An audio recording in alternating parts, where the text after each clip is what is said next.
போட்டியின் போது அவதூறாக சைகை காட்டிய பாகிஸ்தான் வீரர்கள் ஹாரிஸ் ரவூப், பர்ஹான் ஆகியோர் வரும் ஆட்டங்களில் விளையாட தடை விதிக்க ஐசிசி நடவடிக்கை எடுத்துள்ளதாக கூறப்படுகிறது.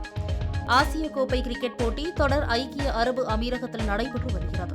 கடந்த 21ஆம் தேதி இந்தியாவுக்கு எதிராக நடந்த சூப்பர் 4 சுற்று ஆட்டத்தின் போது பாகிஸ்தான் வீரர்கள் ஹாரிஸ் ரவூப், பர்ஹான் ஆகியோர் ஆத்திரமூட்டும் வகையில் சைகைகளை காட்டினர்.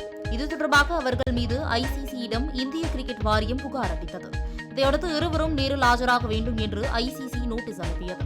அதன்படி துபாயில் நடந்த விசாரணையின் போது ஹாரிஸ் ரவூப், பர்ஹான் ஆகியோர் ஐசிசி முன்பு ஆஜராகினர்.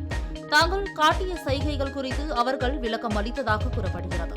இதில் திருப்தியடையாத ஐசிசி நடத்தை விதிகளை மீறிய இருவரும் வரும் ஞாயிற்றுக்கிழமை நடைபெறும் இந்தியாவுக்கு எதிரான இறுதிப் போட்டியில் அவர்கள் விளையாட தடை விதிக்க